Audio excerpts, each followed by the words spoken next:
কথিত আছে যে নর্মদা নদীর জল থেকে তুলে আনা ছোট্ট পাথরে শিব বসবাস করে। আমরা প্রত্যেকটা পাথরে শিব বিরাজমান। আর এই পাথর কোনো অভিষেক করার, কোনো প্রাণ প্রতিষ্ঠা করার দরকার নেই। এই পাথর এমনি নর্মালি ঠাকুর ঘরে রেখে পুজো করা যায়। সো আমিও এখান থেকে একটা পাথর নেব, আর প্রথমবারেই আমি এটা তুলেছি। প্রচণ্ড ঝড় বৃষ্টির রাত, আর পাহাড়ি রাস্তা, ঘুটঘুটে অন্ধকারে। তখন রাত্রি 10টা, গাড়ি পাবো কি পাবো না এরকম একটা টেনশান নিয়ে ফিরেছিলাম। তারপরে কোনো রকমে একটা হোটেলে এসে উঠেছি। তখন রাতের অন্ধকারে দেখতেই পাচ্ছি না যে কোথায় এসে উঠেছি। মোটামুটি হোটেলের সামনে একটাই লাইট জ্বলছিল। আর সকালে উঠেই এত সুন্দর ভিউ দেখলাম, মানে এত সুন্দর যে একটা জায়গায় আমাকে পৌঁছে দিয়েছে, এত সুন্দর একটা জায়গায় রুম সিলেক্ট করে দিয়েছে, তার জন্য থ্যাঙ্কস। তো আমি ওই ভাইদের সাথে আর সেকেন্ড টাইম দেখা হয়নি। তো একটু রুম রেন্ট বেশি নিলেও অনেকটা বেটার, মানে ওমকারেশ্বরের যে নর্মদা নদী আছে সেখানেকার মধ্যে এই ঘাটটা আমার চোখে দেখা যেটা, এই ঘাটটা বেশ বড়। আর এই ঘাটটা এই হোটেলেরই ঘাট। আর সকালবেলা উঠে এই ঘাটেই স্নান করার জন্য এই ঘাট থেকে নামবো, বাট এখনও এরা এখানে দরজা খুলেনি বলে পাশের গেট থেকে যাচ্ছি। আর তবে একটা কথা বলি, এখানে আসার আগে তো আমি দেখিনি এখানকার ভিউটা কেমন, তবে এখানে আসার পরে সকালবেলা যা দেখেছি তাতে এক্সাইটমেন্ট আর ধরে রাখার মতো ছিল না। কারণ এত সুন্দর ভিউ, আর আমি যে জায়গাটাতে আছি সেই জায়গাটার ঘাট আর তার সামনের ভিউটা দারুণ ছিল। মানে সেটা খালি চোখে আমরা যেটা দেখি ক্যামেরাতে অত সুন্দর আসে না। যাই হোক, আজকে তোমাদের কাছে পুরো ওমকারেশ্বরের যে জ্যোতির্লিঙ্গ, ওমকারেশ্বর জ্যোতির্লিঙ্গের আবার দুটো ভাগ আছে, ওমকারেশ্বর আর মামলেশ্বর, এই দুটো জ্যোতির্লিঙ্গ মিলেই একটা জ্যোতির্লিঙ্গ। তো এই দুটো কিন্তু আজকে পুরো ভিডিওতে তোমাদের কাছে শেয়ার করব। দুটো জ্যোতির্লিঙ্গই আজকে দর্শনে যাব। আর শুনেছি ওমকারেশ্বর মন্দিরে প্রচুর প্রচুর ভিড় হয়, জানি না। তাড়াতাড়ি এখান থেকে স্নান করে অবশ্যই পৌঁছানোর চেষ্টা করব। আর পুরো ভিডিও দেখার আগে কিন্তু হর হর মহাদেব কমেন্ট করতে একদম ভুলবে না। सो गाइस, दिल तो पूरा गार्डन गार्डन हो गया। दारुण जाएगाটা दारुण।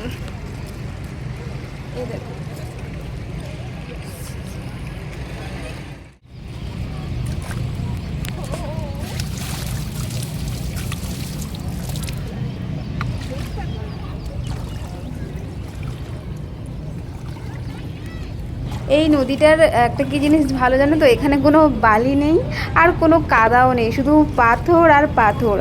আর এপারেই দেখো একটা বড় পাথরের উপরে আর একটা পাথর রেখে তার মধ্যে রং করে এরকম ত্রিপুণ্ড আঁকা আছে, দেখতে বেশ ভালো লাগছে। আমিও এখানে কিছু ছবি তুললাম।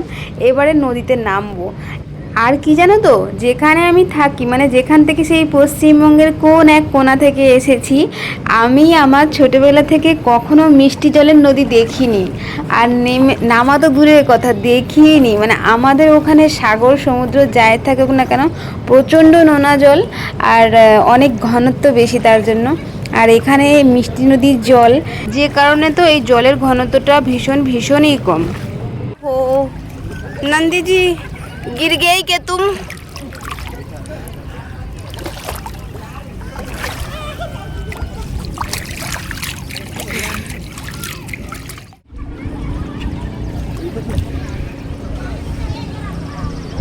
Oh my God, কি ভালো লাগছে। ওই যে দেখো দূরে ব্রিজ দেখা যাচ্ছে, এই ব্রিজটা পেরিয়ে কিন্তু আমাদের মন্দিরে যেতে হবে, ওমকারেশ্বর মন্দিরে। আর যার জন্য এই নদীতে এখন স্নান করব।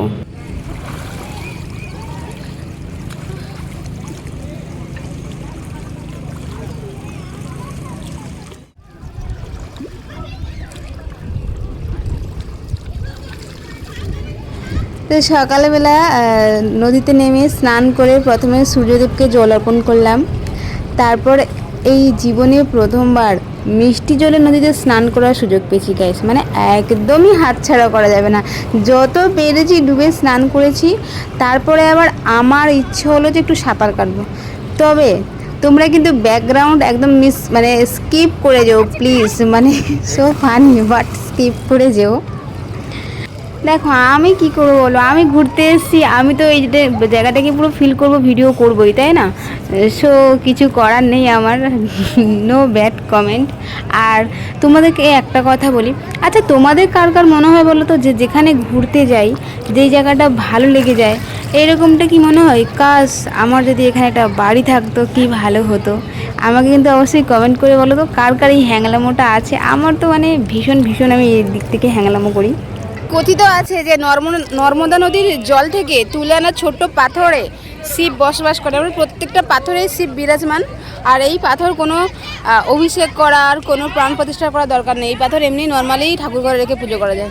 সো আমিও এখান থেকে একটা পাথর নেব, আর প্রথমবারেই আমি এটা তুলেছি, সেই পাথরটা নেব। একটা না, আরও অনেকগুলো পাথর নেব গাইস। দাঁড়া, এই পাথরটা রাখি, বাট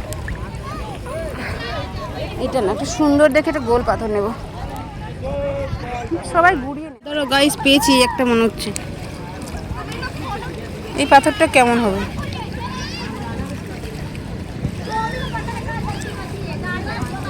এই একটা পাথর পেয়েছি, এই পাথরটা কিন্তু গোল না।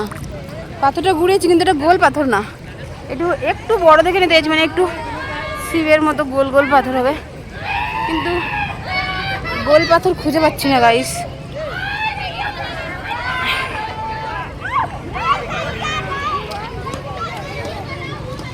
ও খাদ উঁচু নিচু আছে, কিন্তু আমি এখন আমার মনে হচ্ছে আমি সেই কি বলে মনে করতে পারছি না। মাই গড,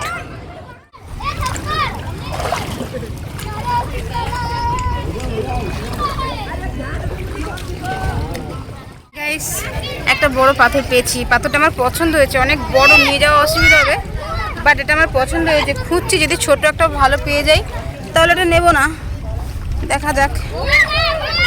এখন পাথর খোঁজা চলছে। এটা কিন্তু বেশ ভালো, একদম পুরো কালো কুচকুচে, আর সাইজটাও সুন্দর আছে, কিন্তু একটু ভালো যদি পেতাম, আর একটু ছোট সাইজের পেতাম।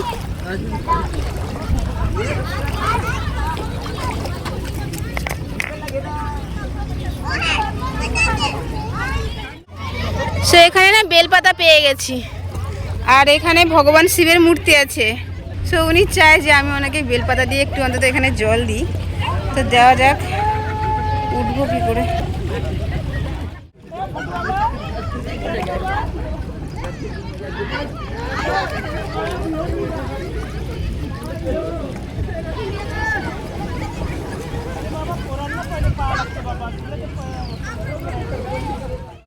এখানে মোটামুটি স্নান পুজো সেরে তারপরে একটু নদীর সাইডগুলো ঘোরাঘুরি করব, কারণ ছোট ছোট একটু পাথর নেব, যে পাথরগুলো একটু সুন্দর শেপ থাকবে সেরকম পাথর খোঁজা চলছে। তবে একটা জিনিস যেটা আমি সকালেই সার্চ করে এসে বেরিয়েছিলাম, যে এখানে জোয়ার কখন ওঠে। অ্যাকচুয়ালি এই যে মন্দির প্রাঙ্গণে যতটুকু নদী এরিয়া আছে, এখানে জোয়ার ভাটা কোনো টাইম নেই, মানে যত সম্ভব এখানে কোনো গেট আছে, যেই গেটটা ওরা ওদের সময় মতো তোলে নামায় হয়তো বা, তার জন্য এই মানে যেটা আমরা গুগলে কিংবা জোয়ার ভাটার টাইম দেখে এসেছি, সেই টাইমে কিন্তু এখানে কোনো রকম মিল নেই। মানে এটা এখানকার মানুষদের যেসব যারা দায়িত্বে আছে তাদের ইচ্ছে অনুযায়ী জল কমানো হয় এবং বাড়ানো হয়, যতটুকু বুঝলাম। যাই হোক, এখানে কিন্তু ঘাট আছে, যখন জল অনেক বেশি হয়ে যায় সম্ভবত তখন সবাই এই ঘাটটাকে ব্যবহার করে, আর যখন জল কম থাকে তখন সবাই একদম নিচে নেমে গিয়ে নদীতে এসে স্নান করে। এই হলো ঘাট। আর এবারে এখান থেকে বেরোবো, রুমের দিকে যাব, কারণ মন্দির যেতে হবে। আর এই যে রুম, আমাদের যে হোটেলটা, সেই হোটেলের গেট থেকে এবারে ভিউটা শেয়ার করছি। আর এই যে গেট দিয়ে এখন ঢুকে পড়েছি রুমে। আর এই যে হাতে পাথরটা নিয়েছি, এটাকে বাড়িতে নিয়ে গিয়ে না সুন্দর করে কাটিং করব, দেন পুজোর জন্য এটাকে রেডি করব। সো মন্দিরে পুজো দিতে যাওয়ার জন্য রেডি হয়ে বেরিয়ে পড়েছি। আর আজকের আমার আউটফিটটা এটাই।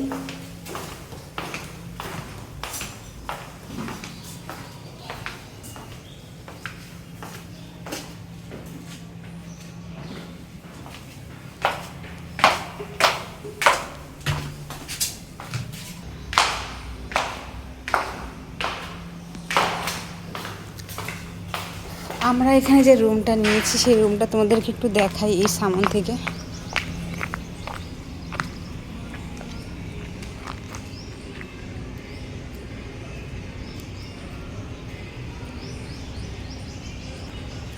এখান থেকে 300 মিটার দূরে আছে মন্দিরটা।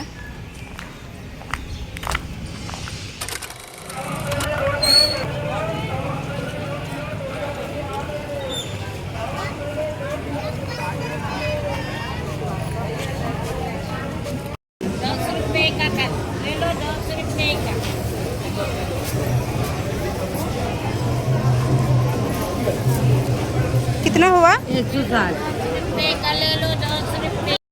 চলে এসেছি মন্দিরের মেন গেট। আর এই গেটে প্রবেশ করার সঙ্গে সঙ্গেই মাথাতে তিলক কেটে নিয়েছি। তো এখন যাওয়া যাক। এই যে ব্রিজটা থেকে আমি তোমাদের নদীটা দেখাচ্ছি। আর এই ব্রিজটার নাম কিন্তু ঝুলন ব্রিজ। এই ব্রিজটা পেরিয়েই ওপারটাতে যাব। ওই যে দেখা যাচ্ছে ওমকারেশ্বর মন্দির। আর এই নদীর একদিকে আছে ওমকারেশ্বর মন্দির আর অপর দিকে আছে মামলেশ্বর মন্দির। তো এখন কিন্তু দুটোতেই যাব। প্রথমে ওমকারেশ্বর দর্শনের পরে যাব মামলেশ্বর। আর যতটা বাইরে থেকে ভিড় লাগছে দেখতে, ভেতরে কিন্তু অতটাও ভিড় হয়নি। মানে ভাগ্যক্রমে ওমকারেশ্বরে ভিড়টা অনেক কম পেয়েছি। কারণ যতটুকু জানি যে ওমকারেশ্বরে ভীষণ ভিড় হয়, সেই তুলনামূলক বলতে পারো আজকের লাকি ছিলাম, যার জন্য অনেক কম ভিড় পেয়েছি। আর খুব অল্প টাইমের মধ্যেই মন্দিরে আমরা বাবা দর্শন করতে পেরেছি। তবে মন্দিরটা যে বহু পুরাতন মন্দির। এই মন্দিরের দেওয়াল, মন্দিরের প্রত্যেকটা পাথর দেখেই বোঝা যাচ্ছে যে বহু পুরাতন একটা মন্দির। আর একটা বিষয় তোমাদের বলি, যেটা এখানে এসে ফেস করেছি, অন্যান্য মন্দিরে যেখানে ডিরেক্ট গিয়ে ভিআইপি পাস পাওয়া যায়, এখানে কিন্তু ওরকমটা না। এখানে ভিআইপি কার্ড বা ভিআইপি পাস কোনো রকম ডিরেক্ট পাওয়া যায় না, যেটা কিনা অনলাইনে আগে থেকে বুক করে আসতে হবে এবং এখানে এসে আবার লাইনে দাঁড়িয়ে ডকুমেন্টস দিয়ে কার্ড করাতে হবে, তারপরে ভিআইপি দর্শন। মানে বুঝতে পারছো? আর সেই জায়গাতে এই জন্যই এখানে জেনারেল লাইনে এত ভিড় হয়।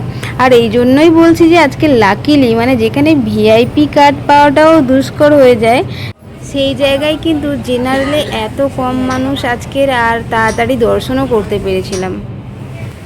তবে এবারে কিন্তু মন্দিরের সামনে চলে এসেছি, আর কোনো বকবক করবো না, মন দিয়ে তোমরা দর্শনটা করো।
बेचारे मोबाइल चलाने आ रहे मोबाइल इधर ना मेरे पास है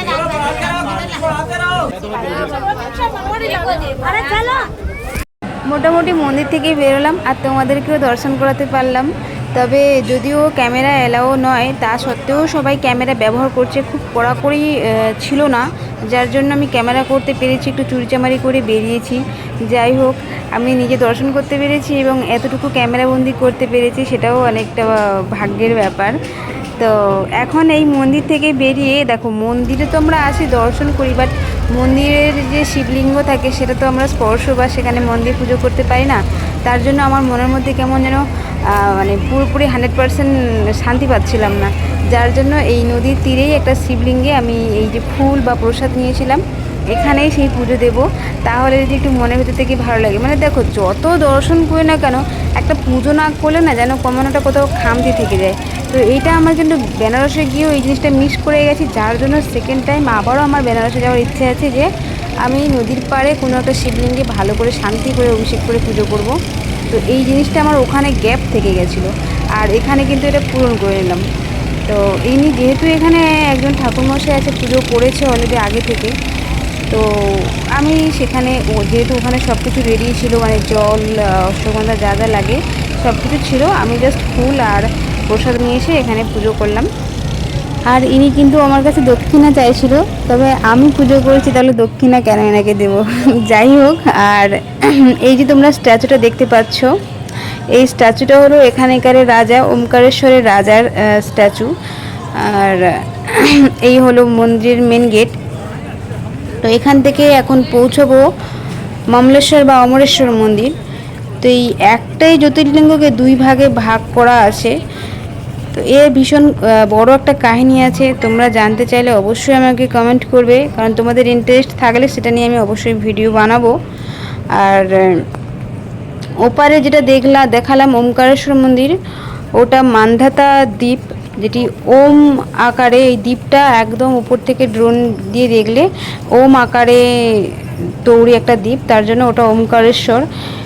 আর যেটা নর্মদা নদীর দক্ষিণ দিকে অবস্থিত মামলেশ্বর বা অমরেশ্বর মন্দির, তো সেটাতেই এখন যাচ্ছি। আর এপার থেকে দেখো ওইদিকে ওমকারেশ্বর মন্দিরটা কত সুন্দর দেখতে লাগছে। আর এই নর্মদা নদীর উপরে সবাই বোটিং করার জন্য প্রচুর এখানে বোটিং রেডি। তবে আমার দুর্ভাগ্য যে আমি এখানে কিন্তু বোটিং করতে পারিনি, অবশ্যই ভিডিও শেষে গিয়ে তোমরা প্রবলেমটা দেখতে পাবে। যাই হোক, এই চলে এসেছি মন্দিরে। তবে এখানে ভিড়, আমি যখন এখানে পৌঁছই তখন দুপুরে বাবার আরতি করা হচ্ছিল, সেই সময় মন্দিরে ঢুকতে পারছিল না, সবাই লাইনে দাঁড়িয়েছিল। মোটামুটি 1 ঘন্টা তবুও লেগে গেছে এখানে লাইনে দাঁড়িয়ে থাকতে। আর এখানে কিন্তু আমি অনেক কাছ থেকে আরও ভালো করে দেখতে পেয়েছি, মানে ওমকারেশ্বরে যতটা ভালো দর্শন করতে পেরেছি, মামলেশ্বরে তার থেকে ভালো দর্শন, এবং ভালোভাবে সবাই পুজো দিতেও পারছে। এটা মানে জ্যোতির্লিঙ্গে এসে এত শান্তি ভরে, এত সময় নিয়ে যে দেখতে পাবো বা দর্শন করতে পারবো, যেমনটা মহাকাল, মানে মহাকাল জ্যোতির্লিঙ্গর এই জ্যোতির্লিঙ্গের সাথে কোনো কম্পেয়ার করা যাবে না। তবুও কিছু কিছু জ্যোতির্লিঙ্গ বা কিছু কিছু মন্দির হয় যেখানে আমরা 1 সেকেন্ডও দাঁড়াতে পারি না, সেই তুলনায় এখানে অনেক সুন্দরভাবে শান্তভাবে দর্শন করতে পেরেছি। আর এই হলো মন্দিরের মেন গেট।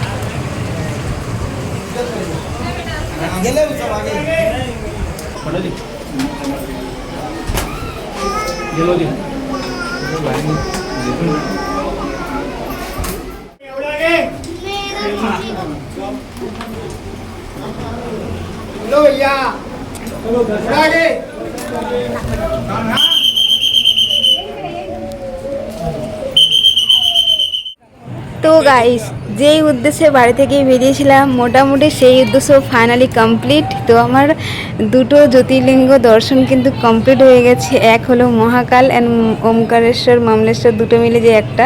যাই হোক, টোটালি কমপ্লিট। এবারে কিন্তু বাড়ির উদ্দেশ্যে রওনা দেবো। ইচ্ছে ছিল আরও একদিন থেকে ভালো করে দর্শন করার, বাট দুর্ভাগ্যবশত টিকিট কনফার্ম হয়েই গেছে, মানে ওরা শিডিউল দিয়েও দিয়েছে, আর ক্যান্সেল করা যাবে না। আর এখানকার বিরিয়ানি ছিল মস্ত বিরিয়ানি, যার জন্য আমি একটু শেয়ার করলাম, দারুণ ছিল।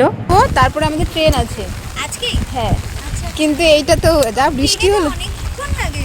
হ্যাঁ কলকাতা যেতে অনেক দুদিন লেগে যাবে। হ্যাঁ, কিন্তু এটা তো বৃষ্টির জন্য অনেকটা টাইম নষ্ট হয়ে গেল। ওই যে আগের দিনের ভিডিওতে বলেছিলাম যে এখানে এসে শাড়ি পরা দেখলেই সবাই বুঝে যাচ্ছে যে আমি বাঙালি, মানে শাড়ি পরার ধরন দেখে সবাই বুঝে যাচ্ছে যে বাঙালি মেয়ে। যাই হোক, এখানে কিন্তু একজন বাঙালির সাথেও আলাপ হলো। আর এই যে বোটিংয়ে যে কাকুগুলো, মানে যখন এত বৃষ্টি হচ্ছিল, হাতে টাইম নেই, আর অতিরিক্ত বৃষ্টি হচ্ছে, সবাই ভয়ে লুকিয়ে গেছে, মানে কেউ বোট নিয়ে বেরোচ্ছিল না। অনেক রিকোয়েস্ট করে মাত্র 1 মিনিট ঘুরিয়েছে, মানে মাত্র 1 মিনিটই ঘুরিয়েছে, 100 টাকা নিয়েছে। ভালো করে ভিডিও ক্লিপই নিতে পারিনি, মানে এরকম দুরবস্থা। যাই হোক, একদম মানে এই জায়গাটাতে একটু খামতি থেকে গেছে, মানে ওই যে হয় না, 16 কলা পূর্ণ হওয়া এত সহজ নয়। তো প্রত্যেকটা জায়গায় যেখানে যেখানে যাওয়া হয়, আমাদের কিন্তু 100% ফুলফিল হয় না। তো এখানে বোটিংয়ের ইচ্ছেটা পূরণ হয়েছে, বাট যতটা পূরণ করতে চেয়েছিলাম অতটা হয়নি। যাই হোক, একটু তো হয়েছে, এটাই অনেক। আর এই নর্মদা মায়ের উদ্দেশ্যে ফুল চুড়ি যা যা লাগে তাই এখানে উৎসর্গ করলাম এই নদীতে। তো এবারে বাড়ি যাওয়ার পালা। সো গাইস, আজ কিন্তু মন খারাপ লাগছে, কারণ উজ্জয়ন, মহাকাল, ওমকারেশ্বর, মমলেশ্বর, নর্মদা নদী সব কিছু ঘুরে এখন বাড়ি ফেরার পালা। আর প্রচুর বৃষ্টিতে ভিজেছি, তার জন্য শাড়ি দেখো এইভাবে করে মেলে দিয়েছি। মোটামুটি আমার কিন্তু 4টের দিকেই বেরোনোর কথা, আমার অনেক দেরি হয়ে গেছে, কিছু করার নেই, মানে এত বৃষ্টি হচ্ছে তো বেরোতেই পারছি না, ওয়েট করছি। আর দেখো এখানে ব্যাগ গোছানো, পুরো ব্যাগ গুছিয়ে কমপ্লিট করে রেখে দিয়েছি। পার এই যে শাড়ি শুকনো হবে তারপরে বেরোবো। আর পুরো হাই গাইস, কথা বলতে বলতে কারেন্ট চলে গেছে। খুব মানে ভগবান চাইছে না যে আমি যাই নাকি। এদিকে ট্রেনের টিকিট কনফার্ম হয়ে গেছে, মানে ট্রেনের টিকিট কেটে রেখেছিলাম, টিকিটের শিডিউল দিয়ে দিয়েছে, মানে এখন আর টিকিট ক্যান্সেলও করা যাবে না। কিছু করার নেই, এই অন্ধকারেই বেরোতে হবে। মন খারাপ লাগছে, এত আনন্দ করেছি, এত দিনের এত প্ল্যানিং, আজকে টোটালি বেরিয়ে পড়ছি। ঠিক আছে, চলো যেতে যেতে কথা হবে। অটোতে বসে গেছি, বৃষ্টি থামছে না, মানে কম বেশি বৃষ্টি হতেই আছে। তবে একটা জিনিস খুব মানে মনে হচ্ছে, যদি এমনটা হতো ঘড়ির কাঁটা আটকে যেত আর সময় এগোতো না, তাহলে কত ভালোই হতো, তাই না? কিন্তু এরকমটা তো হয় না। মানে এত দিনের প্ল্যানিং, 8 দিন বাইরে কাটালাম, ঘুরলাম, এত মজা করলাম, এবারে ফিরতে হবে। এই পাহাড়ি এলাকায় এত ভালো লাগবে আমি এটা আশা করিনি। আসলে কখনোই পাহাড়ি এলাকায় কোথাও ঘুরতে যাইনি, এত যে ভালো লাগবে এই পাহাড়ের কোলে এসে, সেটা আমি এখানে না আসলে বুঝতাম না। এই যে তোমরা যারা বাড়িতে আছো, ঘুরতে বেরো না, বাইরে বেরো না, তাদেরকে বলবো লাইফে একটু পয়সা খরচা করো, মানে অনেক কিছু আসবে যাবে, বাট এই মুহূর্তটার থেকে দামি মনে হয় আর কিছু হয় না। আর খুব অল্প টাইমে কিন্তু ফিরে এসেছিলাম স্টেশনে। আর স্টেশনে এসে বেশ কয়েক ঘন্টা ওয়েট করতে হচ্ছিলো, কারণ 11টায় ট্রেন ছিল। তো মোটামুটি ট্রেনে উঠে কিন্তু আর কোনো রকম ভিডিও করিনি। 2 দিনের জার্নি, মানে ক্লান্ত ছিলাম ট্রেনে। তবে ট্রেনের একটা খারাপ অভিজ্ঞতা আমার হয়েছে ফেরার পথে, সেটা তোমাদেরকে পরে কখনো বলবো। এই 2 দিনের জার্নি সেরে এখন কিন্তু আমি চলে এসেছি হাওড়া স্টেশন। আর এই 8-10 দিনের এই আমার অবস্থাটা দেখছো, মানে আমি যখন যাচ্ছিলাম তখন আমার লুক কেমন ছিল, আর যখন ফিরছি লুকটা কেমন। যাই হোক, চলো সবাই ভালো থেকো, আবার পরে ব্লগে দেখা হবে।